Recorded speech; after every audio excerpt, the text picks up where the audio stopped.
বাচ্চারা যখন ছোট থাকে তখনই ভালো হয়, যখন বড় হয় তখন এদেরকে নিয়ে দায়িত্ব একদমই বেড়ে যায়। হ্যালো, আসসালামু আলাইকুম এভরিওয়ান, কেমন আছেন সবাই? আলহামদুলিল্লাহ আমি ভালো আছি। আজকে একদম ছোট মেয়েটাকে আমি ঘুম থেকে সকালবেলা উঠিয়ে স্কুলে নিয়ে গিয়েছিলাম। মেজমাকে স্কুলে ঢুকিয়ে দিয়ে তারপরে আমরা সবাই মিলে একটু ঘরোয়াতে চলে আসছি সকালে নাস্তা করার জন্য। আজকে ছোট মেয়েটাকে স্কুলে ভর্তি করাবো, তার জন্য ওকে নিয়ে আসছি।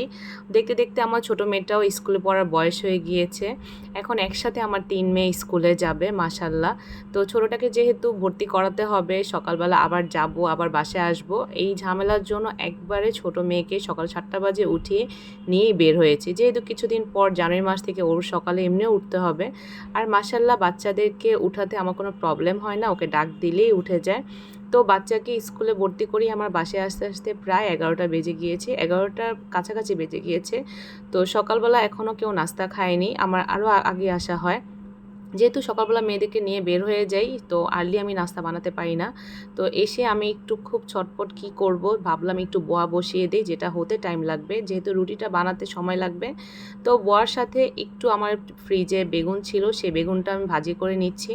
অন্যদিকে দুপুরে কি রান্না করব সেই আয়োজনও করছি। আজকে আমি আইল মাছ নামিয়েছি, এই মাছটা ভুনা করব।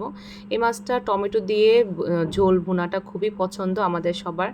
তো আমি আবার মাছটাকে হালকা ভেজে নিচ্ছিলাম, যেহেতু মাছটা নরম মাছ, অনেকে না ভেজেই রান্না করে, বাট আমি একটু হালকা ভাজছি। আমার আবার মাছটা না ভাজতে পারলে ভালো লাগে না, যে কোনো মাছই ভেজে ভুনা করলে আমার কাছে ভালো লাগে। তো হলুদ মরিচ লবণ মাখিয়ে আমি এই যে ভাজার মধ্যে বসিয়ে দিয়েছি। অন্যদিকে কিন্তু আমার বোয়া বেগুন ভাজা হয়ে গিয়েছে, সেখানে যে যে খাওয়ার আমরা সবাই নাস্তা খেয়ে নিয়েছিলাম।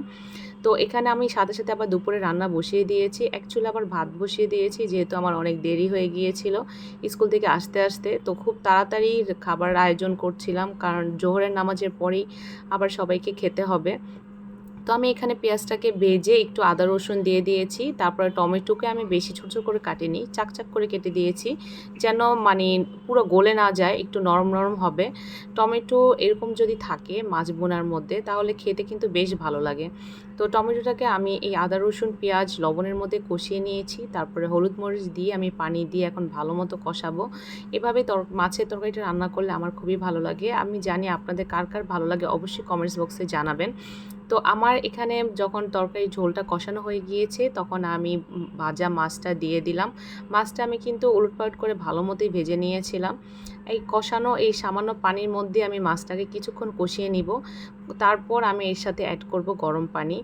তো এখানে আমার এই কাজটা শেষ। তো আমার জামাই আবার মানে বোয়ার সাথে ভর্তা খায়, যেহেতু আমার মরিচ ভর্তা আলু ভর্তা করার সময় পাইনি, তাই ভাবলাম যে শুকনো মরিচ পেঁয়াজটা দিয়ে এভাবে ভর্তা করে দে, এটা খেতেও কিন্তু বেশ লাগে, আর ওর ভর্তা হলেই হয়। তো ভাবলাম যে ভর্তা করি, তো আমার শাশুড়ি আর আমার জামাই খেতে পারবে।